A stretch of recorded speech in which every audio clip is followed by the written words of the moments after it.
गेल्या 8 दिवसापासून बीड जिल्ह्यामध्ये पावसानं धुमाकूळ घातला आणि याच पावसामुळे जिल्ह्यातील सर्व जनजीवन जे आहे ते विस्कळीत झालेलं आहे। मात्र मनोज जरांगे पाटलांचा नारायणगडावरती दसरा मेळावा आहे आणि या दसरा मेळाव्यासाठी मुख्य रस्त्यामध्ये हा नवगण राजुरीचा रस्ता आहे। मात्र संपूर्ण रस्ता जे आहे ते बंद झालेला आहे। अशा पद्धतीने प्रवासी जे आहे ते पाण्यामधून प्रवास करतात आणि जीव मुठी धरून प्रवास करतात।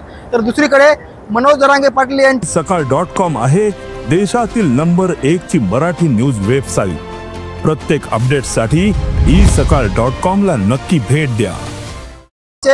समर्थक आणि विश्वासू सहकारी गंगाधर काळकुटे आणि त्यांच्या सहकाऱ्यांकडून या रस्त्याची पाहणी केली जाते। अधिकाऱ्यांना देखील त्यांनी सूचना दिल्यात की तात्काळ रस्ता सुरू करण्यात यावा आणि जो काही दसरा मेळावा होणार आहे त्या दसरा मेळाव्यासाठी या ठिकाणी आम्हाला रस्ता मोकळा करून देण्यात यावा किंवा सुरळीत करून देण्यात यावा। माझ्यासोबत समन्वयक आहेत। नाना, काय सांगाल तुम्ही रस्त्यासाठी मागणी करता, कशी मागणी, काय नेमकी अडथळा आहे? सर्वप्रथम साम टीव्ही हे दाखवतंय हे गेले 5-7 दिवस झालं एवढं पावसाने 8 दिवसापासून त्रास झालाय। इथे एक माणूस सुद्धा आता इथले बांधव सांगत होते एक माणूस पण वाहून गेलाय। अजून प्रशासनाला आणि नॅशनल हायवेच्या अधिकाऱ्यांना जाग कशी येत नाही।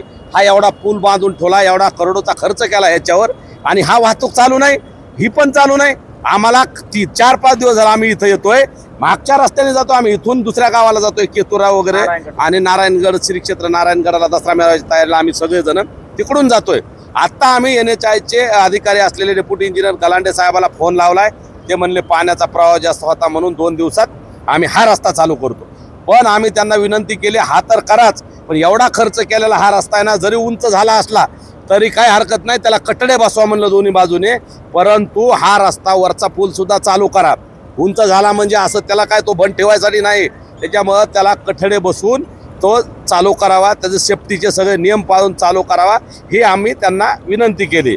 आणि आमची दसरा मेळावा 2 तारखेला आहे, त्याच्या अगोदर भरपूर लोक इथे येणार आहेत। प्रचंड संख्येने लाखो करोडो लोक बांधव या गडावर येतात।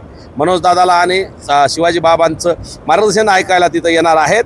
त्या भक्तांची गैरसोय होऊ नये हा मुख्य बीड शहरातून येणारा रस्ता आहे आणि बीडला येणारे वेगवेगळा सोलापूरकडला एक रस्ता असेल, तिकडून परळीकडला एक रस्ता आहे, नांदेड वगैरे विदर्भातून येणारी वाहतूक आहे, मुंबई सोडता मुंबई आणि पुण्याच्या या भागातून येतात, बाकी उर्वरित महाराष्ट्रातले बांधव इथं येतात। त्यामुळे लवकरात लवकर हा रस्ता दुरुस्त केला पाहिजे, लवकरात लवकर हा रस्ता दुरुस्त केला पाहिजे अशी मागणी होते। दसरा मेळाव्याच्या अगोदर हा रस्ता झाला पाहिजे अशी मागणी त्यांनी केलेली आहे। तो रस्ता देखील फार महत्त्वाचा आहे, मात्र तात्काळ रस्ता झाला पाहिजे अशी मागणी त्यांनी केलेली आहे। साम टीव्हीसाठी योगेश काशीद, बीड।